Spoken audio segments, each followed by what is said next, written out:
si u gjeta? Kraci të pres. Me shumë kraci edhe për mua. Faleminderit për kohën. Faleminderit për ftesën. Ndihem shumë e nderuar me të drejtën. Faleminderit shumë. Duke ditë që ti nuk para del në formatet të tilla. Jo, në fakt, kjo është emisioni i parë ku unë dal me fol për vetveten. Hajde ta shohim si do të shkojë ato ju tutem.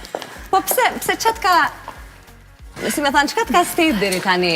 A mundem të rahatohemi? Lirisht, si në shpinë tënde? Nana është duke na përcjell live edhe zakonisht, po, edhe zakonisht mbas çdo emisioni e bën një listë të gjëra të cilat unë mund mi bo ma mirë mbas emisioneve. Një prej tyre është edhe qëndrimi, kështu që po rahatona. Jam e bindur që në at least nuk do ta nis fare, sepse besoj që do të ketë diçka. Tashmë me që i rahatuar. Faleminderit. Flistim për këtë, çat ka step deri tani? Jo, nuk ka qenë çështje step, e të stepurit ka qenë, jo, as momenti, ma tepër ka qenë besimi jam që puna, projektet me cilat jam angazhu, aktivizmi qytetar, angazhimi jam kryesisht si qytetar në aktivitetet të ndryshme, që ato të flasin, edhe flas për to, më tepër se sa për veten. Kështu që kjo ka qenë arsyeja kryesore, jo diçka tjetër, po hajde, po flasim pak edhe për mua. Sigurisht, me që ne kujdesemi shumë që ata që ftojmë këtu, ka një bagazh, kanë diçka për treguar edhe jo më kot je përballë meje. Ke ndonjë filozofi kështu shkëndije të jetës, të suksesit, të asaj që ti përsërit për herë vetes para një detyre apo synimi që i rrekesh kështu pa ndal? Unë zakonisht jam besimtare shumë e fortë në një filozofi shumë të thjeshtë. Besoj se që secili që kemi ardhur në këtë botë, kemi ardhur që të jetojmë dhe veprojmë edhe të kalojmë botën pak më të mirë se sa e kemi gjetur. Edhe kjo besoj që është një farë mënyrë ajo filozofia jame e punës, e jetës, e interakcionit me shoqnin, me aktivizmin tam, me punën tam e deri tash. Kështu që kjo ka qenë një farë si një shtytësi që gjithmonë ka qenë si bazamenti që mu më ka shty me punu për të mirën, për ndryshimin, për mu ballafaqu me sfidat të ndryshme, po kryesisht duke e pas atë qëllimin e mirë që me bo një ndryshim, me bo një vend më të mirë, me ndihmu në aktivitetet të ndryshme, personat që janë marrë me aktivitete, projekteve, persona që kanë qenë të përfshirë projekte, si në Kosovë, ashtu edhe jashtë Kosovës, kështu që kjo është kryesisht ajo prej cilës unë udhëheqna. Kuptova. Sa nga këto, ose nga tiparet që ti ke formuar në personalitetin tënd, kanë të bëjnë me vitet ku ka nisë rrugtimi yt, po them, në një kull guri në Deçan? Po, faleminderit, kjo pyetja ma e mirë, sepse zakonisht njerëzit kur më qasen me bisedu, tentojmë të bisedojmë për çështjet natyrës profesionale, edhe të projekteve, të angazhimeve, të aktivizmit e tjera. Për me kuptu angazhimin tim përgjithsisht, duhet me ditë që në fakt sepse gjithçka që ka thonë basanej ka kuptim, që unë jam një qike Deçanit, e lindur në një kull të Gurit. Deçani është një qyteze e lezetshme në rrafshin e Dugagjinit, me njerëz shumë fisnik, me njerëz të butë, të urtë, punëtor, me një ndjesi shumë të madhe në raport me barazin, në raport me drejtësin, shumë patriot, po edhe shumë intelektual gjithashtu. Jam rrit në përfushat e Deçanit, me ata njerëz të mirë, cilët e kanë formsu personalitetin tam, edhe unë jam një fëmijë që në fakt ajo thonja që ka një fshat, duhet një fshat me rrit një fëmijë, de facto me të vërtet, do të thotë literalisht, unë jam rrit për një fshatit të njerëzve të familjes tame të ngushtë, mandej të familjes ma gjan, kështu që përgjithsisht do të thotë fillet e para të jetës teme në atë region ku unë kom lindë dhe jom rrit, e kanë formsu personalitetin tam, e kanë formsu qasjen teme në raport me punën, në raport me ndryshimin, në raport me njerëzit, po mbi të gjitha e ka zhvillu shumë sensin e luftës, e përpjekjes për me luftu për të drejtën edhe të mirën edhe barazin edhe këto janë kryesisht kryesisht gjanat e cilat më kanë përshku kështu në jetën teme gjatë qysh prej ditëve të para edhe matutje mandej në vende edhe të ndryshme të botës. Është nga ato kujtimet më të pastra që ke, më të kthjellta në memorien tënde, si fëmijë, në po këtë kull, ose rritur nga po këta bashkëfshatar që përmende? Kur e përmenda çështjen e fshatit, do me thonë, aty e mendova ma shumë një rreth të gjanë të njerëzve që kanë pas ndikim në jetën time, qysh prej filleve të para. Për shembull, unë vi prej një familje relativisht të madhe, do thotë nana edhe baba jem, na jemi 6 fëmijë, unë kam 3 motra edhe 2 vllazën, me një diversitet të profesioneve prej më të ndryshmeve. Vi prej një shtëpie ku është inkuraju gjithmonë kurreshtja, është inkuraju fjala, është edhe zakonisht më thonë që unë kam qenë fëmija i pses, sepse gjithçka që çdo bisedë që është bo, pyetja jame e parë ka qenë pse. Kështu që kjo do me thonë janë ato fillet e para se si ti ndihesh në një familje. Po, për mu, ndikim shumë të madh në jetën time kam pas edhe gjyshja e gjyshi. Sepse në moshën 3 vjeçare, gjyshja dhe gjyshi, unë kam jetu diku rreth 3 vjet me gjyshin edhe gjyshin. Edhe ata, do me thonë, kur jon kujdes për mu në qatë periudhë, i kam pas fëmijë të rritun, do thotë, edhe kanë qenë vetëm ata 2 vetëm. Edhe ko pas kohe, dojtë të cilët kanë qenë student, vllaznit e nanës, të cilët kanë qenë student, kanë ardhur gjatë vikendeve, kështu që kryesisht unë e kam pas një influencë dhe ndikim për njerëzve të rritur në rrethin tim. Mirë po, ato, do me thonë, përvojat ma të këndshme dhe ma të mirat kanë qenë relacionet edhe kujdesin që të dytë gjyshi edhe gjyshja kanë pas në raport me mu. Gjyshi jem ka qenë tregtar me profesion në fillet e hershme. Edhe shumë shpesh ka udhëtuar nëpër vende të ndryshme të botës. Edhe kur është kthy prej udhëtimeve zakonisht më ka prodhuar një dhuratë të vogël, ko pas ku edhe ndonjë fustan. Edhe sa herë që e kom vesh fustanin, do me thonë, gjithmonë ma ka pru në vëmendje që unë po dokna si Mamica Kastrioti. Edhe kështu që kjo figura jeme përgjithsisht, do me thonë, është të rritë, ka qenë ekspozume prej grave të forta. Ta shumë shpesh prej nanës teme, e cila është një gru stoike, prej gjyshes teme, e cila, do me thonë, i ka rritë fëmijët, sepse gjyshi jam ka udhëtuar shumë, i ka rritë fëmijët sikur me pas qenë një nanë e vetme. Gjyshja eme në vitet e 60-ta e ka vajzën e vetë, e ka qenë në shkollë të medicinës në Beograd, që ka qenë një revolucion për atë kohë.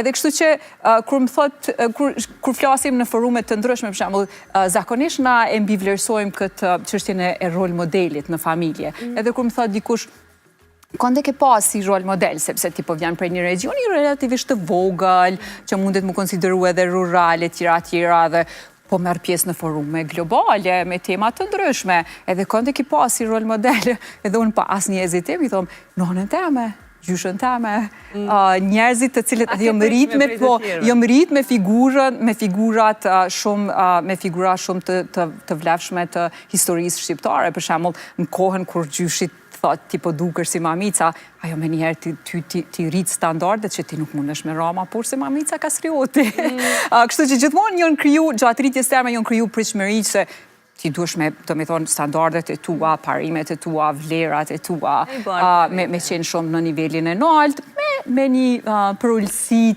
të një modestie, të një qasje shumë të afërt, të një empatie të përgjithshme. Eksakt. Pasi more gjithë këtë frymën e kulturës edhe përkrahjen prej familjes, prej deçanit, prej asaj kulle që edhe e nisëm, në një pikë të jetës tënde e le pak deçanin, por sigurisht besoj se ke nxjerrë prej zemrës, mirë po udhtove drejt Kanadas. Në ç'fazë ishe të jetës? Pra, a ishte shumë opcionale, e mendove fort para se ta marrësh si vendim, çka të shtyu të shkosh atje? Në fakt ka qenë lufta, do me thonë pak muaj para luftës, unë edhe burimi burri tash, në atë ku ishim sa ishim njoft, në atë valën e ikjes së refugjatëve kosovarë, do me thonë kur na shumë Kosovën, përfundum në Maqedoni, edhe nga Maqedonia, mandej shkum në Kanada. Edhe kur ikem atje, ikem me idenë që të kthehemi, po kemi pas shumë fat, që të kthehemi me njëherë kur rrethonat janë të përshtatshme të kthehemi Kosovë. Po, kur mbërritëm atje, e patëm fatin që t'i takojmë njerëzit të duhun në kohën e duhun.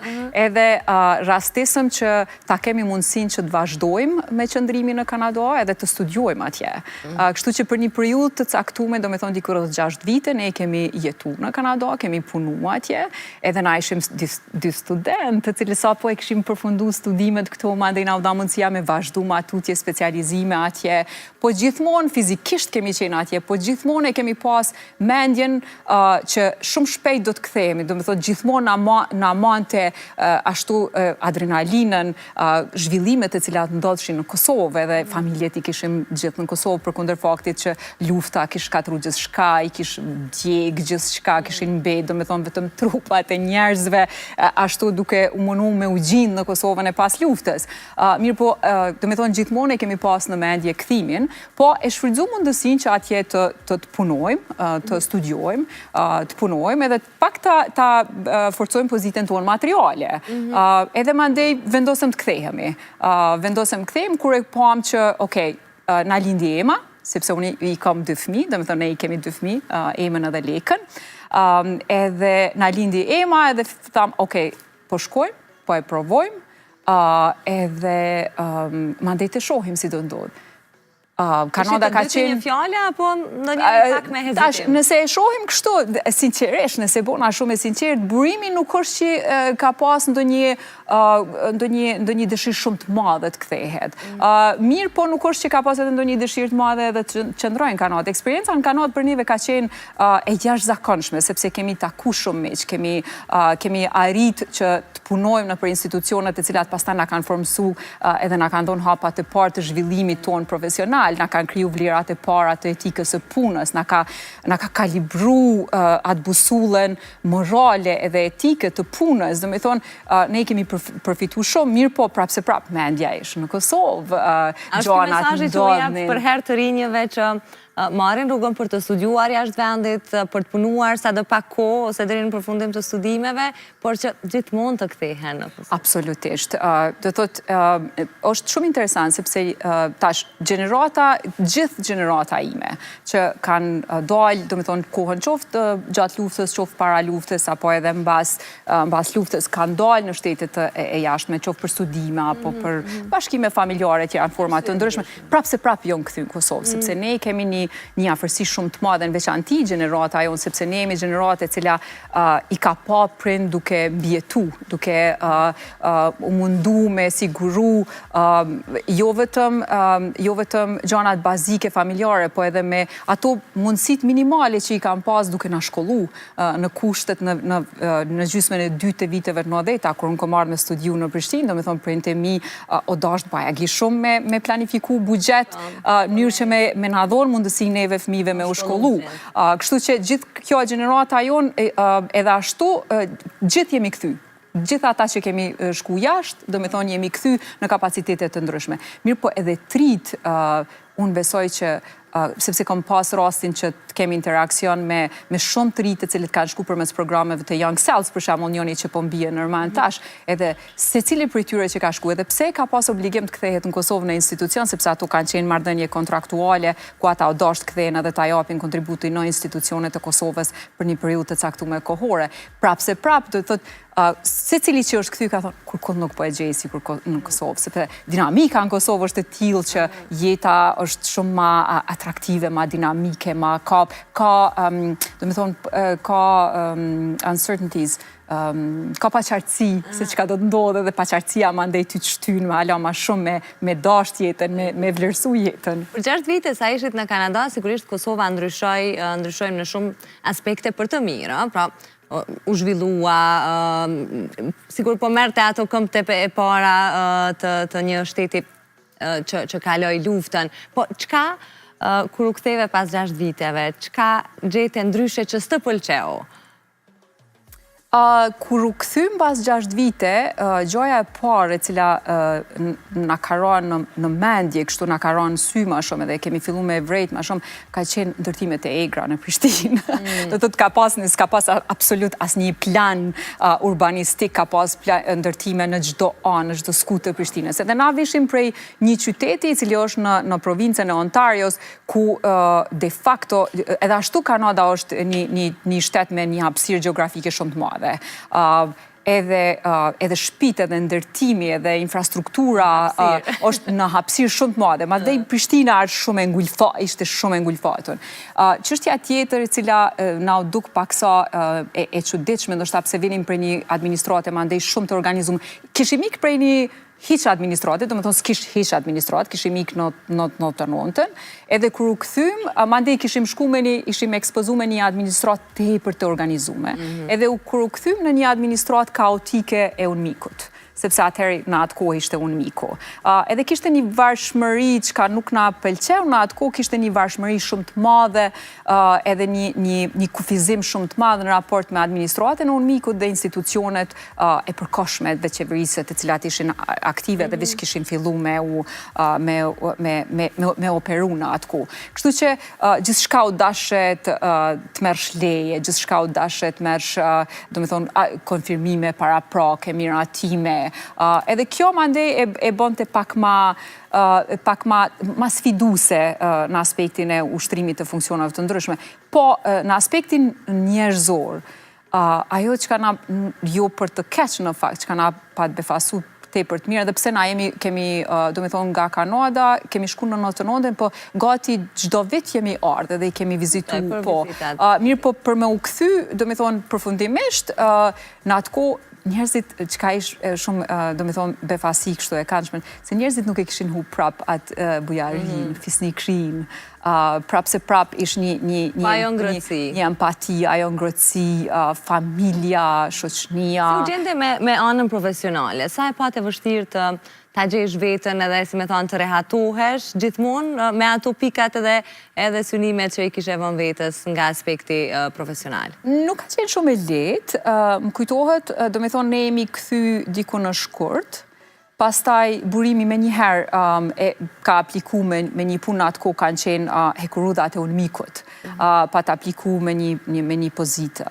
Edhe normal kishim pak avantaj, për shkak se njëm një gjuhën mirë, ende administrata ishe dominume me ndërkombëtar, ku gjuha angleze ishte një avantaj shumë i madh, mandej edhe shkollimit të cilin e kishim në Kanadë, eksperiencën të cilin e kishim marrë vendet punës. Po për çudi, unë, do me thonë, nga shkurti deri në gusht të po ati viti, nuk pata sukses të gjindëm në punë. Nuk pata sukses. Isha pa punë, po fati i mirë ishte sepse Ema ish bebe, se ne u kthym kur Ema ish 6 muaj. E kështu që e shfrytëzoisha një farë mënyrë, e kisha një mendësi që, okej, unë halojëm në pushimin e lehonisë.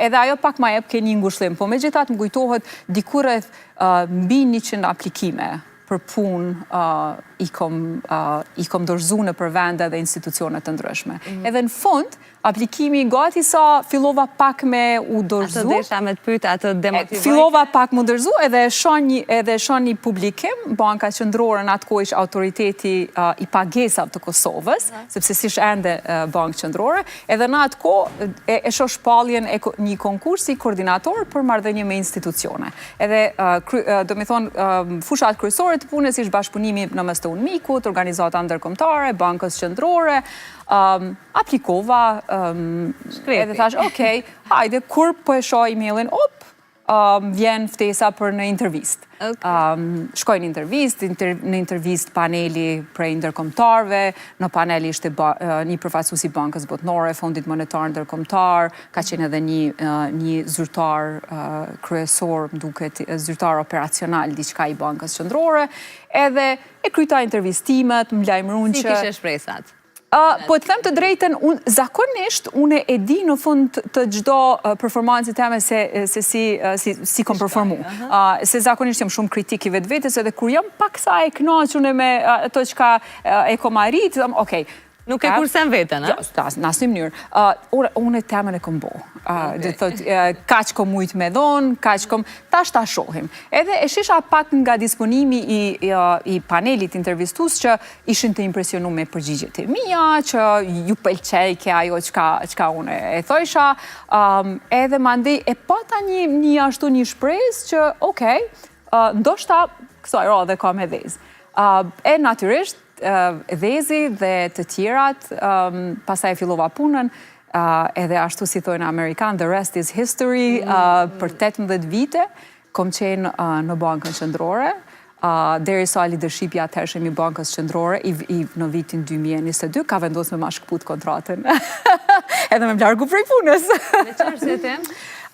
Po, ka qenë një histori pak ma e gjatë, të cilën nuk isha dasht as ta prish atmosferën e emisionit, po thjesht do me thonë, unë konsideroj, sepse sot e kësaj dite nuk i di rrethonat, po konsideroj që ka qenë çështje e konkurrencës, ka qenë çështje e dallimeve në mendime, edhe si rezultati i kësaj, gjithashtu konsideroj që edhe një prej arsyeve që e ka nisë këtë proces, ka qenë gara për guvernatorin, natyrisht. Njërë që të mullen shansat që unë të aplikoj, se li mu të zgjedhëm.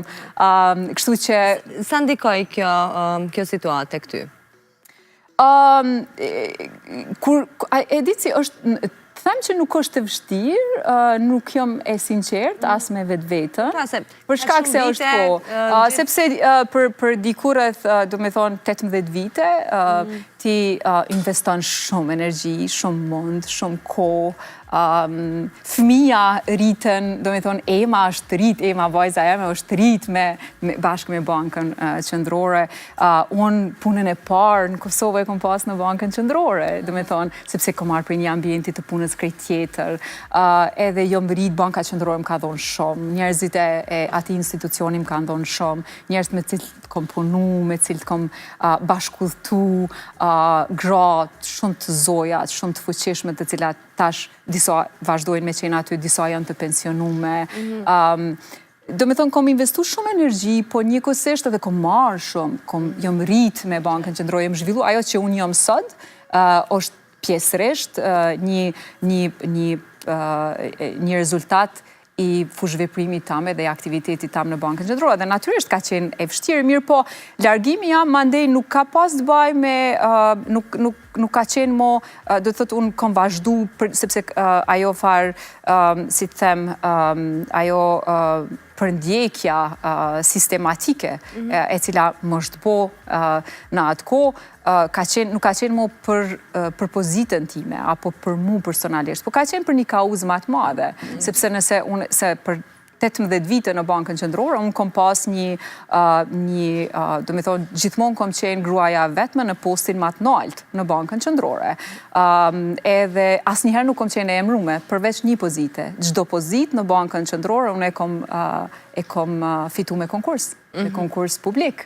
Edhe kështu që mandej kur je e ekspozume në një situatë të tillë, mo ti vazhdon të luftosh për të drejtën tonde, që nuk është de facto, nuk është luftë që je duke e bo për vetë vetën, po je duke e bo për kauzën, sepse nëse unë që kom pas një pozitë matë naltën ndonjëherë që një gru e kam bajt në Bankën Qendrore përveç kur kanë qenë ndërkombëtarët edhe kemi pas, do me thonë, antare bordit gru, atëherë nëse unë do dorëzohesha edhe nëse unë do dorëzohesha aq letë për t'i qëndru një kauze, një të drejtë që unë e kom konsideru të drejtë, atëherë për çka kisha punu. Duke mbajt pozita kaq të rëndësishme udhëhecse për kaq kohë, si grua, sa shpesh ke ndjerë ose e parë me syt paragjykues për vetë faktin që je grua? Shumë shpesh, megjithatë, une asnjëherë nuk është që më ka do të thot ka ndiku të unë kjo. Normal ka qenë ma e vështirë rrugtimi, sepse paragjykimi mandej ka kalu në veprime. Për shembull, mu kujtohen periudat ma të vështira të rrugtimit tam profesional në Kosovë, sa kom punu në Bankën Qendrore, ka qenë 2 garat për guvernatorët të Bankës Qendrore. Do më thonë, në vitin 2018, kur unë kom qenë kur kom kandidu për guvernatore dhe jam përzgjedhur në mesin më të mirëve në listën për guvernator të Bankës Qendrore dhe gjithashtu në vitin 2022, ku do me thonë aty jo vetëm që ka qenë paneli intervistus, po kanë qenë edhe paneli intervistus britanez në bazë të marrëveshjes që qeveria britaneze ka pas me qeverinë e Kosovës për pozitat e larta publike, edhe janë vlerësu me pikët më të larta nga gjithë aplikant, e vetmja gru.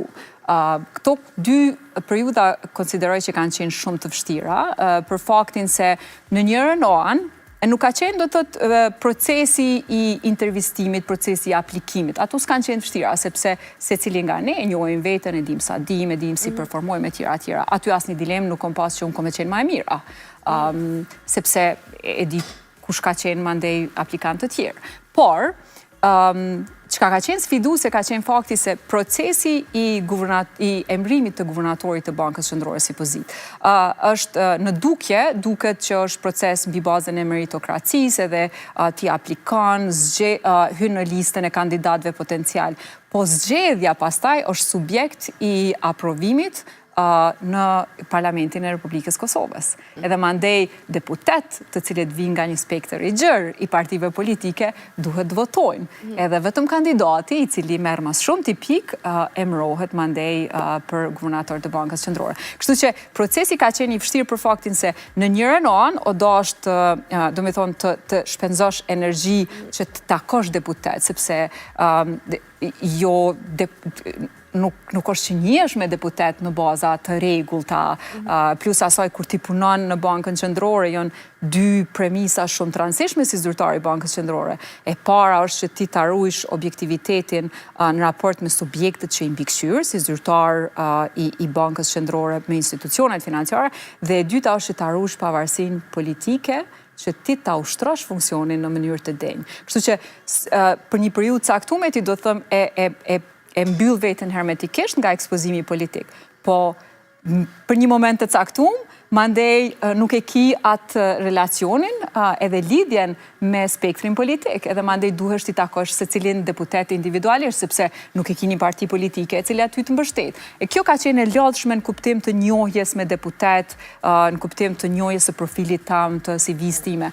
Në një anën tjetër, mandej, që nuk është një çështje me cilën jo me ballafaqiu me veçon, po secila gru në pozitë vendimarrëse në Kosovë është ballafaqiu, është mandej luftat të cilat betejat të cilat ti duhet ti luftosh nga kundërkandidat, të cilët shpifin, flasin, bëjnë kritika, edhe të paqena, shfrytëzojnë mediat për me sponsorizu artikuj kundër teje. Për shembull, nëse hyn Google tashti edhe veç e shtyp emrin Shkëndije Imaj ka artikuj të lloj-llojshëm, të cilët flasin për mua, që nuk janë as të vërteta. Ka qenë luftë e pastër prej.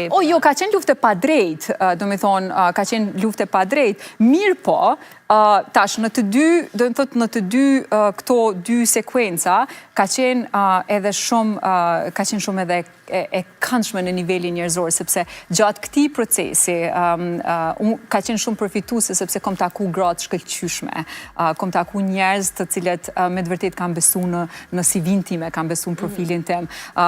Në herën e parë, do me thonë, kujtohet gra deputete të cilat as nuk më ka njoft, edhe unë i kom kontaktu për mes rrjeteve sociale, ose kom marrë dikon numrin e telefonit, ose edhe mandej aq shumë, po jo mirë prit shumë, për shembull më duhet gjithçysh ta përmendi Tinka Kurtin nga roa dhe televizijës Vetvendosje, mandej në atë kohë Besa Gaxheri, Time Kadriaj, mandej në vitin 2018 unë kom qenë e mahnitur me përkrajën të cilën e kom marrë nga Jeta Statovci, e cila publikisht mbas shumë kritikave publike të cilat më kishin bërë që më bënin atë kohë, do me thonë në Komisionin për Buxhete dhe Financa, u diskutojshin pikët e kandidatëve, kur shkoj lista edhe unë kisha dole para, edhe ju thot, kishte kritika, sepse kishte ankesa pse disa kundër kandidat tjerë si ishin përfshi, edhe tha, shqiqoni ju tha publikisht, edhe u inqizoj ke Komisioni për Buxhete dhe Financa, ju tha, po shqiqoni na im ka flasim, do me thonë, si na im ka flasim për një kandidate e cila ka pik lartë shumë ma shumë se sa 3 kandidat tjerë që janë, do më të ka një diferencë të pikve, edhe nuk e di pse emi ka e bojmë këtë diskutim, edhe këto pik, këtë vlerësim janë zhdonë për një trupe të pavarur britaneze.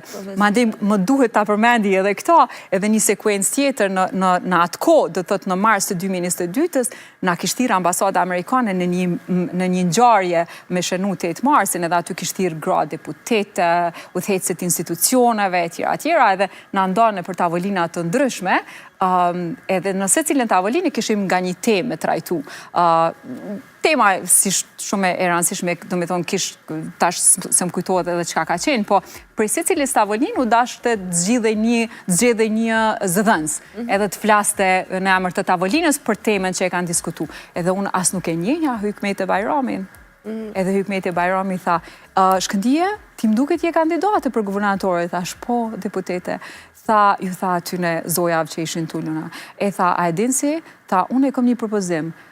Sa i radhe, tha, doj me bo Shkëndin zëdhënëse të tavolinës, tha dhe Shkëndia do të fletë mënyrë që këtu ka një grup shumë të madh të deputetëve dhe ta njohin për së afër me Shkëndin që kur shkon në parlament ja japin votën. Kështu që ka qenë shumë, do me thonë ka qenë edhe eksperiencë shumë e këndshme. Bukur. Më përmendë më herët Shkëndije edhe fëmijët, biles për emën fole me që ajo periuda ku duket se fokusin më të madhë për shkak të rrethonave e kishe në rritjen e saj. Po, cili është një parim që ti si non e ke shumë vështirë të bësh kompromis me të në raport me fëmijët. Pra, mund t'ja përsh, sigurisht, dashuria, kujdesja, në diskutohet dhe t'jesh edhe shoqe për ta, po i ke atë kufinin, si me thonë, i ke disa parime që nuk, e din edhe fëmijët që nuk lëvizin dot.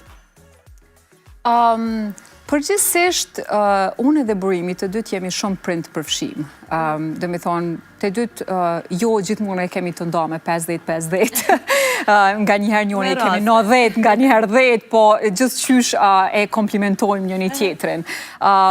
Qka unë në raport me fëmijë, do me thonë, zakonisht jemi shumë, mundohemi me qenë shumë të kujdesshëm në raport se si ata duhet me pa jetën, si ata duhet me i trajtu njerëzit, si ata duhet me u qas punës. Edhe të dy fëmijët, edhe Ema edhe Leka, rritën me një ambient, mundohemi me ofru një ambient për ta i cili me të vërtet e reflekton punën, angazhimin, integritetin, etikën.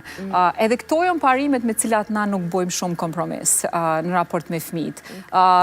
Zakonisht njerëzit të cilët jashtë këtyne rrethonave tona, do më thonë jashtë shtëpis, në shkollë, në vendet punës e tjera, shumë marim komente ku na thonë, e pam në këtë rast u sill me këtë person aq mirë, e trajtoj këtë person aq mirë. Do të thotë, parimi jonë kryesor është që edhe imi edhe i burimit është që fëmijët pikës pari të rritën edhe të edukohen edhe të bohen qytetarë të vlefshëm të kësaj shoqënie, edhe të kenë empati, edhe në fund të ditës të jenë krijesa njerëzore të mira.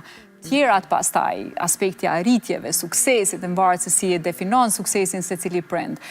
Po, konsideroj që ajo që është bazike edhe fundamentale është që të kenë të zhvillum ndjesin e njerëzillëkut, të fisniskris, të trajtimit të drejtë dhe të barabartë të ati që e kanë përpara. Besoj që këtë merake keni heq tashmë, sepse ata janë rritur dhe janë në rrugë të drejtë, me që jemi në prag të festave të fundvitit. Për ju si familje, sa ndjeni këtë atmosferën dhe sa kujdeseni që t'jeni shumë bashkë ose më bashkë se sa në periudat e tjera të vitit. Bëni udhëtime, mbledheni të gjithë, pra si e keni natën e ndrimit të moteve apo Krishtlindjet?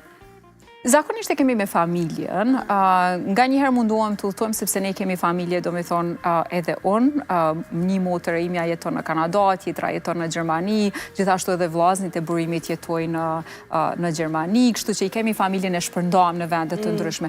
Mundohemi që kudo që jemi, kudo që vendosim me e bo bashk, zakonisht do të thotë mundohemi me e bo me një vend ku ka hapësirë pak më të madhe, ku mbledhen më shumë njerëz.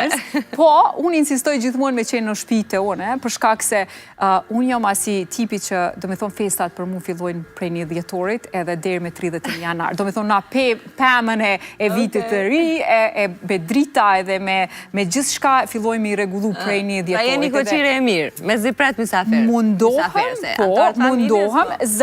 Mundohem e qeni koqire e mirë, po e kemi edhe një parim ku nuk jalojmë gjithë angazhimin një koqirit kush është... Shpërndahen përgjithësit, a? Shpërndahen përgjithësit e në veçanti në familjen, kryesisht në familjen të dy anë të familjes, kemi asi që gatuin shumë mirë, kështu që se cili që vjen me ka një diqka, me ka një delikates, edhe nuk na bjen mandej as mua as burimit shumë me pas kështu angazhime shumë të mdoja, po gjithsesi që mundohemi me pas një ambient të këndshëm, me reflektu si ka kalu vitit, mirat, sfidat, me ka një ashtu si resolution për vitin tjetër, të cilin asnjëherë nuk e realizojmë. Po, përgjithsisht mundohemi mi kalu bashku. Uroj që të mund të mblidheni këtë fundvit sa më shumë nga antarët e familjes, edhe që të jeni me shëndet së pari, e të mira të përcjellin edhe në 2026. Të faleminderit që mirë dhe sot në këtë format që për shikuesit ishte për herë të parë ta shohin Shkëndijën. Të uroj shumë suksese. Faleminderit shumë Blerona, ishte shumë kënaqësi, faleminderit për ftesën, edhe faleminderit për ekipin që më kanë bërë mundi kaq mirë bashkë me juve, me përgatitjet, me gjitha, ka qenë shumë një rrugtim shumë i mirë, shpresoj që ka qenë i këndshëm edhe për juve, edhe për shikues. Nuk e dyshoj. Edhe po shpresoj shumë që mama nuk e ka listën e gjana që ka unë dash mi thonë. Nuk e besoj. Do t'jemi në kontakt, do ma tregosh edhe pasi ta takosh, po nuk e besoj. Faleminderit të njerë, knatësi. Faleminderit shumë. Shikues dashur, po ju lëm me marketingun, kthehem pas pak tek ju.